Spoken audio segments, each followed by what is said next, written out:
Dan yang lebih menyedihkan kadang begini, membaca berita itu lebih suka membaca di headline-nya itu, Pak. Iya, running news seperti itu. Iya, jadi tidak dibaca full. Enggak usah. Iya. Pokoknya kepalanya saja. Kepalanya saja. Tapi kadang, Pak, kepalanya itu ya memancing ya, Bu ya. Memancing dan dibuat-buat kadang. Karena antar anak itu mungkin guyon begitu ya. Tapi orang tua waktu baca dulu situasinya kan berbeda. Di rumah mungkin di rumah karena itu kan tabu bagi orang tua.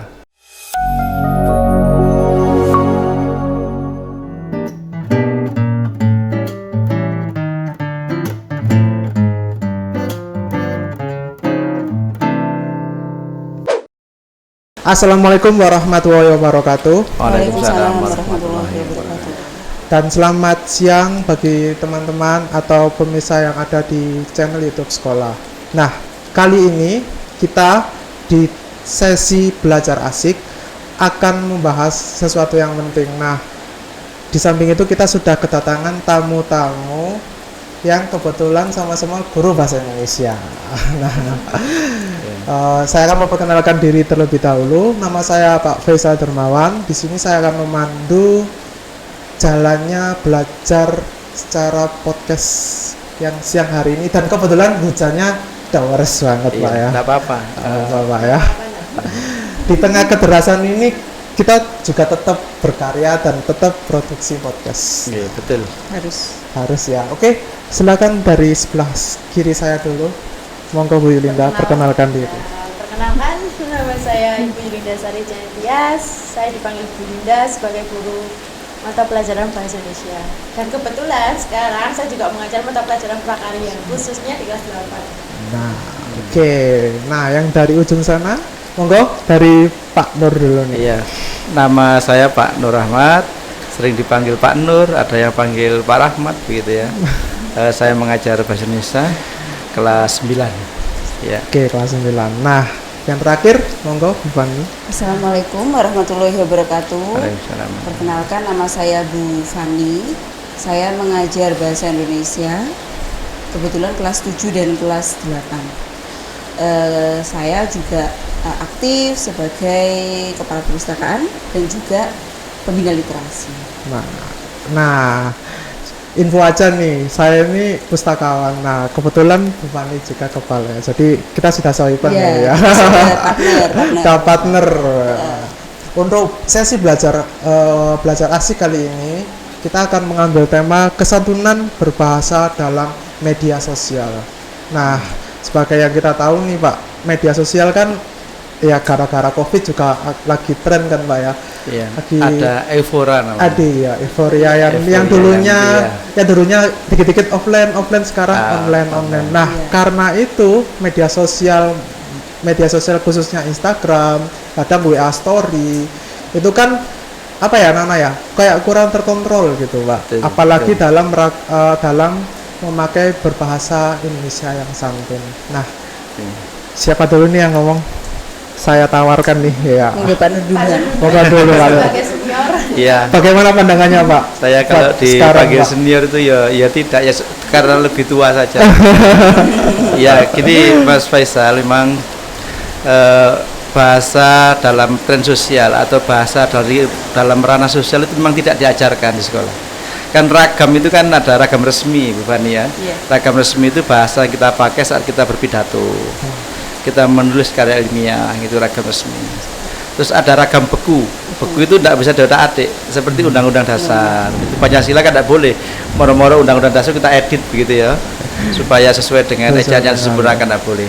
Nah, ragam ini itu lebih dulu muncul teknologinya. Jadi HP itu kan muncul, orang sudah seliweran berbicara, orang bisa menulis dengan 2 jempol saja bisa menulis apa saja begitu.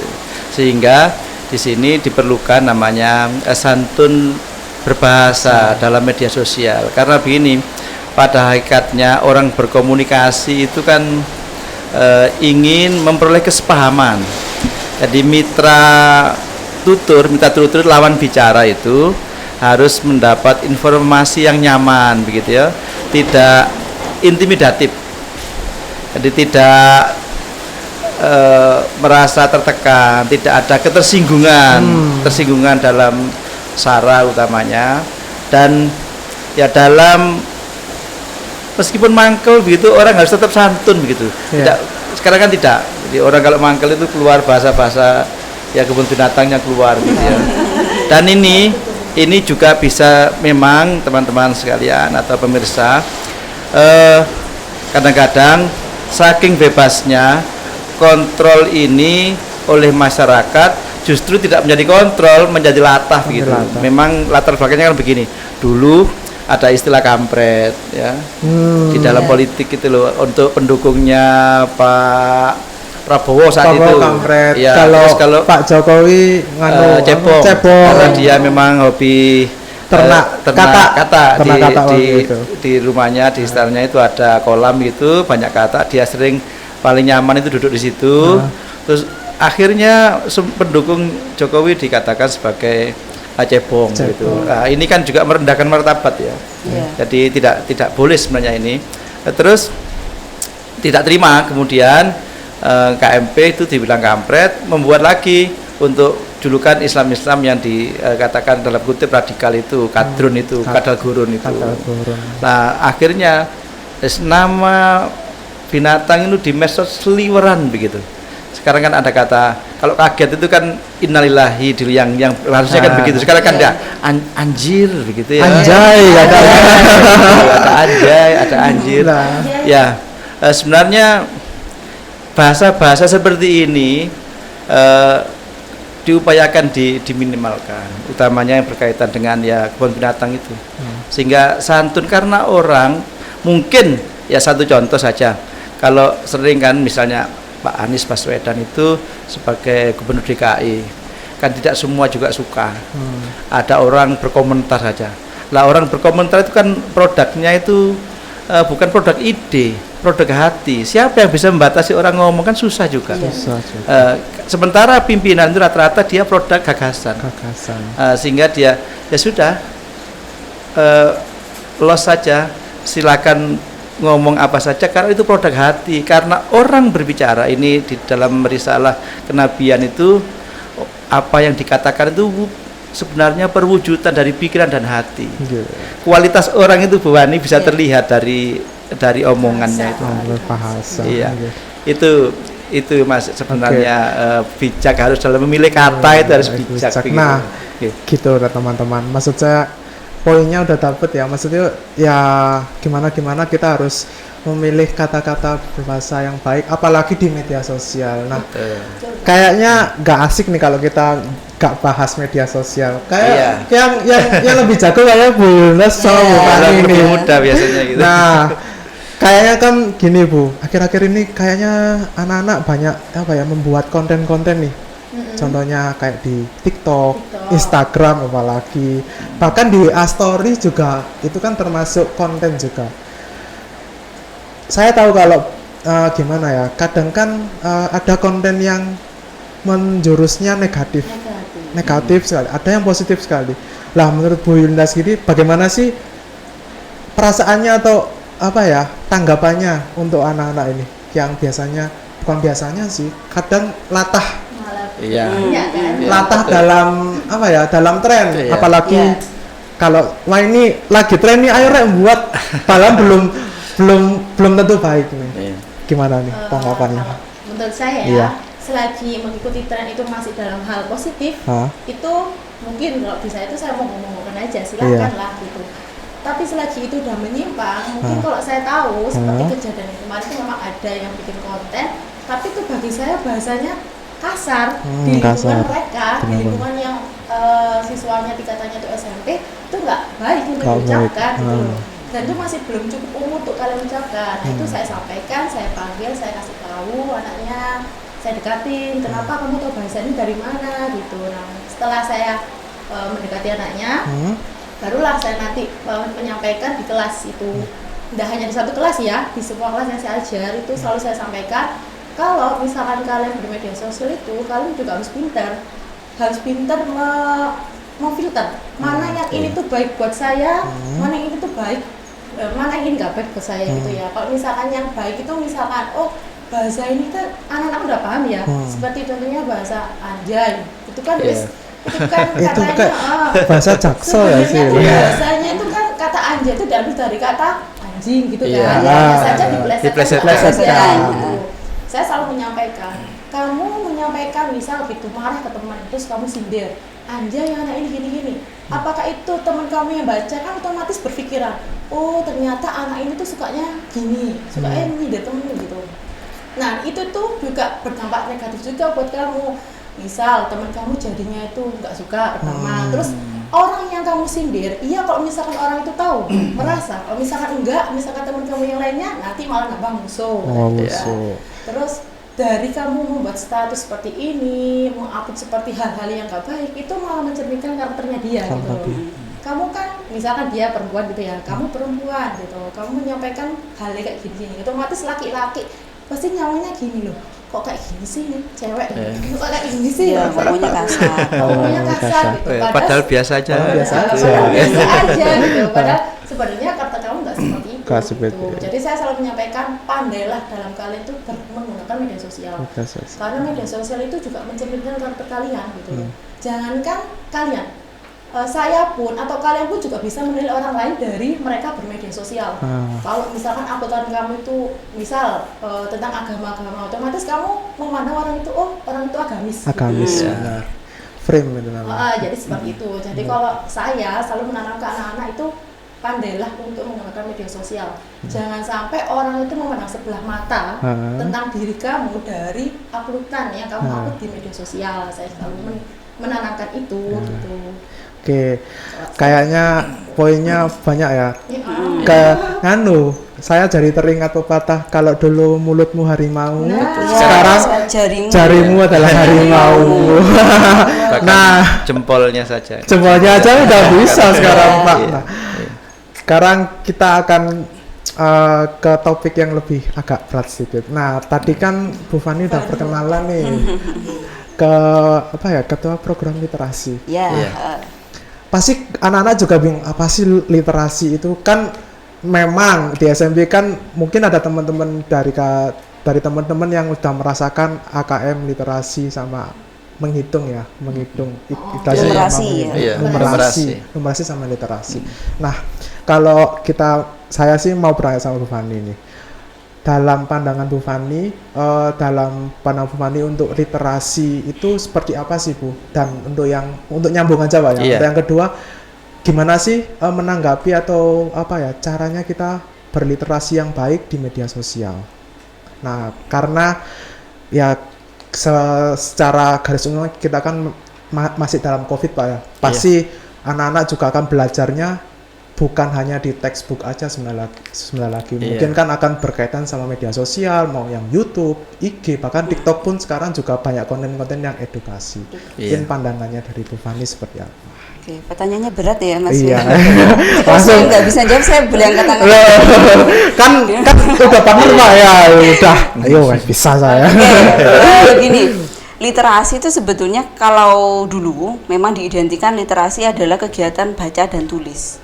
Ya, bagaimana membaca, kemudian memahami maknanya, kemudian menulis gitu ya. Tapi literasi sekarang itu luas sekali ya Pak Nur ya. Ada literasi numerasi, ada literasi sains.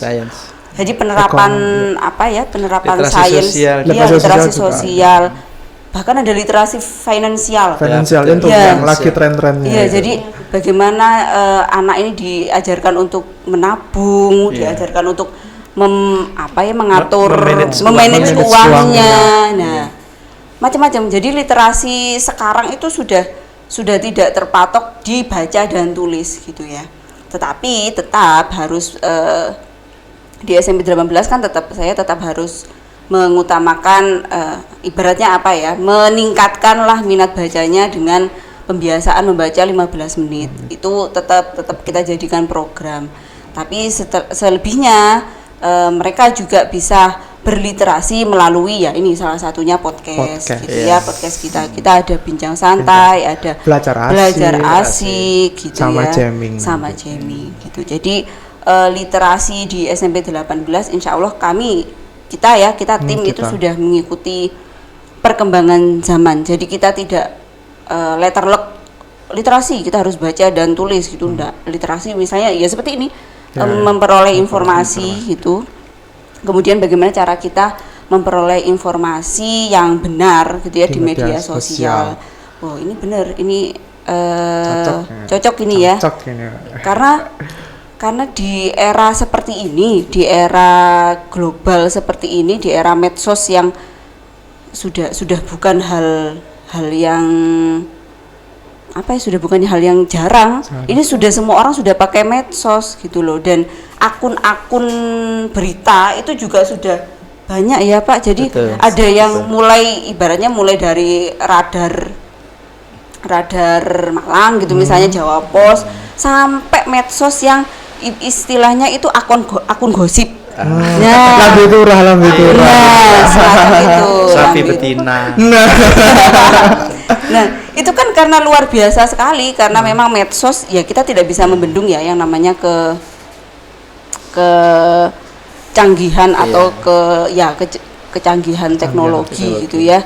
Karena kalau dulu memang kita memperoleh informasi dari koran gitu ya, dari radio gitu. Kalau sekarang kan dari Instagram itu juga sudah lebih ada. cepet ya. Ya, bahkan lebih cepat gitu, dan yang lebih menyedihkan kadang begini, membaca berita itu lebih suka membaca di headline-nya itu Pak. Iya, running news seperti itu. Iya, jadi tidak dibaca full. Enggak usah. Iya. Pokoknya Kepalanya saja. Tapi kadang Pak, kepalanya itu ya memancing ya Bu ya. Memancing dan dibuat-buat kadang.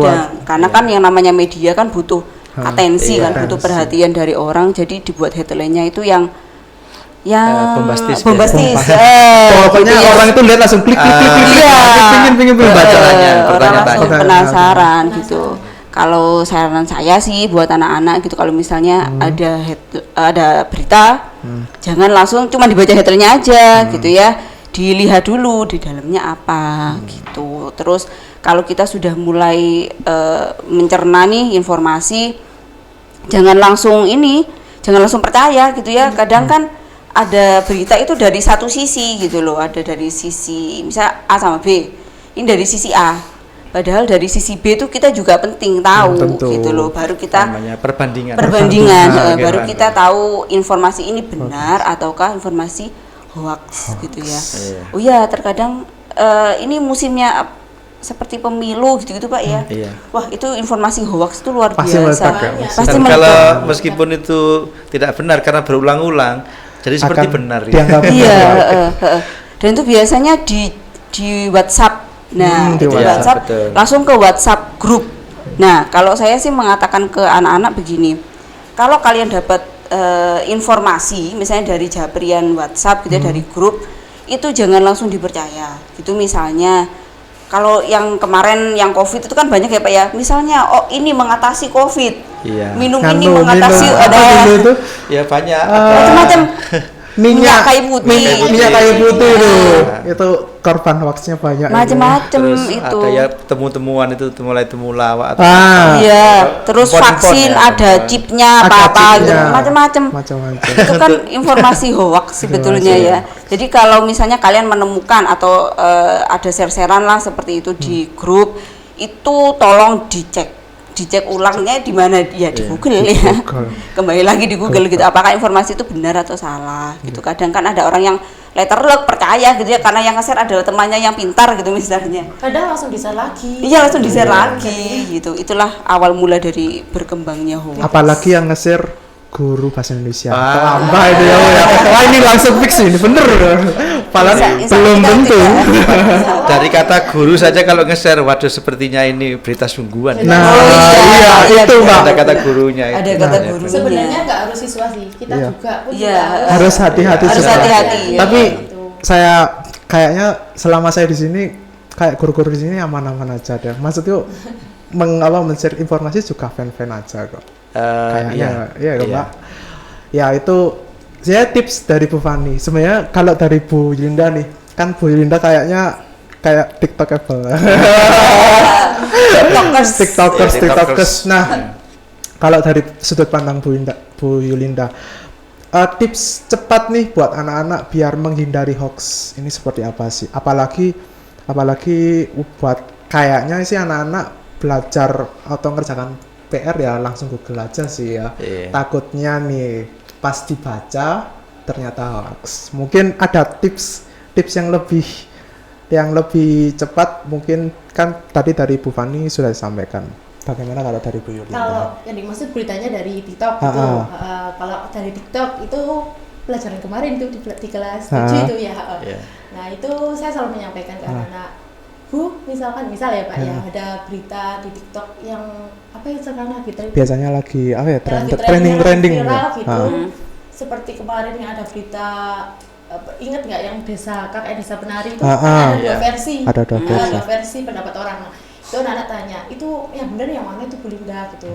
Saya suruh cari mana info yang kamu dapatkan, dari mana, dari sini Bu, yang satunya dari sini, coba kamu cari dulu di Google, sumbernya cari dulu, kalau sumber itu terpercaya dan misalkan Wikipedia atau sumber-sumber yang memang ada lembaga atau instansinya resmi itu ya, terus baru dia menyertakan argumentasi yang ada buktinya dan faktanya, misalkan hasil penelitiannya gitu, silakan, itu berarti dia sudah mempertanggungjawabkan apa yang sudah dia sampaikan. Tapi kalau hanya share-sharean seperti kata Pak ini, seperti ini, nah itu perlu kalian curigai. Berita ini hoax atau hanya atau fakta tapi belum tentu kebenaran terbukti juga bisa jadi kan. Ada kan berita yang seperti ini loh kayak ya gitu loh. Padahal sebenarnya itu hoax gitu loh. Nah itu juga harus kita lebih berhati-hati. Saya hanya menyampaikan ke anak-anak, cek dulu di Google berita ini. Kadang kan kalau misalkan itunya berita hoax itu langsung ada keluar di atas nada sendiri. Iya, hoax. Berita ini hoax gitu. Biasanya gitu. Saya selalu menyampaikan anak-anak, cari dulu sumbernya yang terpercaya dan dari mana kamu dapat ini. Kalau hanya dari share-sharean WA seperti katanya Bu Fani tadi, saya juga menyampaikan jangan terlalu percaya juga sama informasi dari WhatsApp gitu. Kalau dari koran atau dari web yang memang ada koran, misal Jawa Pos atau Malang, itu kan sudah ada narasumbernya siapa, pewawancaranya siapa, nah itu mungkin bisa dipercaya. Jadi ada institusi yang bertanggung jawab untuk mempertanggungjawabkan isi dari berita informasi tersebut. Nah, sekarang kita lebih santai lagi, Pak. Tadi kan udah serius banget sih. Kan pertanyaannya berat. Tegang loh. Sekarang ini berat. Sekarang gini. Anak-anak kayaknya sekarang kan tahu bahasa Jaksel nggak, Bu? Jaksel yang kata-katanya tidak bagus, terus kadang diulang-ulang kayak contoh. Literally kita kan harus seperti ini. Nah, kadang perpaduan anak-anak zaman sekarang kan kadang membuat Inggris sama bahasa Indonesia dicampur. Nah, slang. Sekarang kan lagi tren-trennya nih. Nah, kalau kita kayaknya pasti dibahas. Kalau menurut Pak Nur sendiri, kayak slang mungkin kayak tadi kata-kata yang tadi anjay gitu kan, itu kan baru tuh anak-anak. Mau nggak mau anak-anak juga bakal bakal penasaran, juga bakal tahu juga. Nah, menurut Pak Nur sendiri sebagai guru bahasa Indonesia, begini, bahasa itu memang kadang-kadang ada lokalisir ya, ada komunitas gitu. Karena itu sebatas hanya dipakai untuk komunitasnya dan mengakrabkan itu karena saking akrabnya ya. Itu kadang-kadang memang kita bisa memaklumi, tetapi bahasa itu kan tidak bisa dipakai dalam ragam yang berbeda. Misalnya kata anjay kan tidak mungkin anak itu menulis ulangan kata itu. Ya, tapi untuk mengakrabkan diri, karena begini, anak itu kalau bahasanya kita batasi juga untuk aktualisasi ide juga limited, terbatas begitu. Jadi kadang-kadang maaf Mas, dulu saya punya cerita ini. Kalau ini memang tidak boleh ya. Meskipun bahasa ini bahasa slang dan sering kita dengar. Tapi dulu sekali ini sudah lulus anaknya itu. Mungkin antara anak dengan anak tidak apa-apa, tapi orang tua waktu baca WA itu kaget, tak terima. Dia ngelabrak sekolah begitu. Waktu itu ada anak kelas 8, seingat saya 8F dulu ya. Ya ada kata tanda kutip nulis di WA balon gitu gitu kan, ada gitu istilah. Itu kan ada yang kalau dipakai nolap dan sebagainya gitu ya. Antar anak itu mungkin guyon begitu ya, tapi orang tua waktu baca dulu situasinya kan berbeda. Di Iya. rumah mungkin di rumah karena itu kan tabu bagi orang tua. Ya. Karena begini mungkin di lingkungan dia sangat religius begitu ya, mendengar kata seperti itu Langsung kaget. ya enggak terima, ngelabrak begitu. Akhirnya ya kami mesti bisanya memahamkan ke anak-anak. Jadi bahasa itu, pilihan kata itu penting.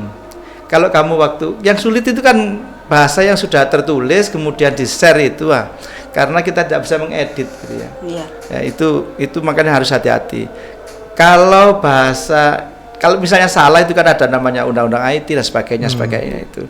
Tapi kalau lisan kan gimana mengedit tidak bisa Iya, ya. langsung masuk langsung ya. Betul. Iya. Dan coba dengan lihat orang-orang anak-anak yang bilang anjay dan sebagainya itu kan ya tidak ada apa-apa ya, akrab begitu. Akrab. Iya. Akrab bahkan saya lihat anak pramuka sebagainya balik-balik ya sering menyampaikan itu gitu ya.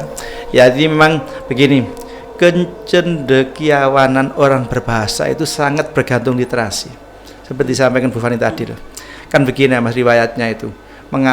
Bahkan ini literasi itu maaf loh, itu bukan perintah guru, bukan perintah presiden, bukan perintah Taufik Ismail waktu seminar di Singapura itu. Di survei kita ini SMP itu 1 tahun hanya tidak ada satu novel atau satu buku kebangsaan untuk dibaca anak. Di Malaysia, Singapura itu rata-rata sudah hampir 9-10 buku 1 tahun wajib. Iya. Buku kenegaraan di luar buku paket.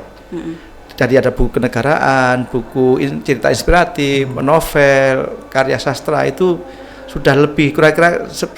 Sehingga waktu itu muncul literasi dan baru saat ini literasi. Padahal ini kan sebenarnya jejak Rasulullah ini.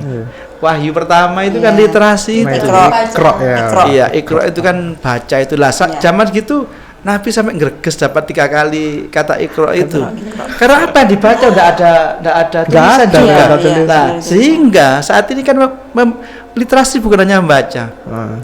Kadang-kadang mengajak anak-anak Bu Linda ya ke misalnya Bu Linda mengajarkan kemarin laporan hasil observasi. Ya. Berjalan saja ke sana, ada orang jual di pojok itu kan ada seperti kentang yang digoreng itu loh ya. Tela-tela. Ya, itu kan rame begitu ya. Anak-anak disuruh mengamati itu literasi. Salah satu mata pencarian kan ya itu. Sekarang itu tren di mana-mana, bahkan di sebuah supermarket ada itu ya, tela-tela atau apa namanya itu. Itu dari literasi itu mengoptimalkan apa yang diberikan oleh Tuhan, mulai mata untuk membaca, pikiran untuk berpikir. Saya ini terus terang, saya ini hobi saya kan jalan-jalan tapi ya pakai sepeda gitu. Jadi kemana-mana. Saya ini sampai hafal saya ini misalnya ada toko begitu ya. Toko ini nanti saya bisa memprediksi tahun depan sudah tidak ada, tutup ini. Kebenaran. Iya, tutup. Saya kelihatan mulai toko itu buka rame. Kemudian agak sepeda yang parkir sedikit, terus buka tutup, kadang tutup, kadang tidak, nanti tutup. Hampir saya bisa mengamati usaha seperti itu. Tapi saya juga bisa mengamati usaha ini loh nanti akan berkembang begitu. Ya saya di samping guru kan punya beberapa usaha itu ya. Saya berliterasi dari sana itu. Itu penting sekali anak-anak. Makanya tadi ada Bu Fani, saya kagum ada kalimat namanya literasi finansial itu. Karena nanti intinya kita ini bagaimana caranya anak-anak itu mendapat asupan literasi yang bagus, entah itu numerasi atau itu finansial atau itu sosial, karena kecerdasan atau kecakapan sosial juga sangat penting juga. Sehingga nanti kalau anak-anak itu punya uang itu kan bisa bayar pajak ke negara ini. Negara ini 1.000 triliun lebih mengandalkan pajak. Nah, kalau tidak kita ini anak-anak kita pandaikan untuk menciptakan pembayar pajak baru, gaji kita juga dari pajak gitu. Termasuk alat podcast ini kan juga ini kan juga dari anggaran pemerintah, anggaran ada budgetnya. Itu Mas.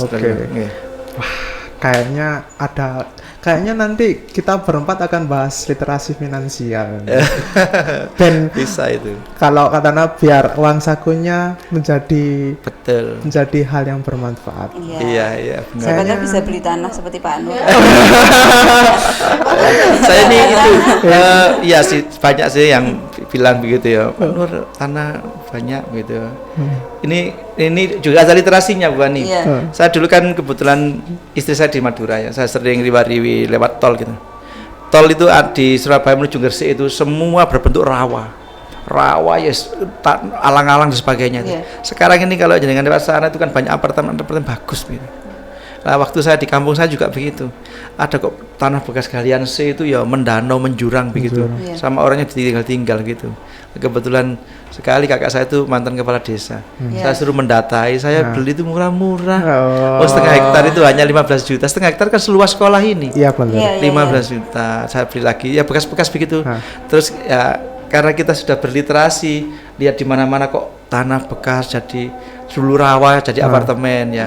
Di sana akhirnya saya buat ya mendanau, menjurang itu menjadi perkemahan, tempat outbound begitu. Jadi yang enggak tahu saja dikiranya saya banyak uang, padahal kalau tanda kutipnya itu ya apa ya pemulung begitu mungkin.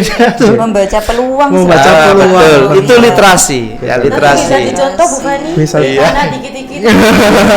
Dikit-dikit saya ember. Kalau 3 pikem saya kasih saja.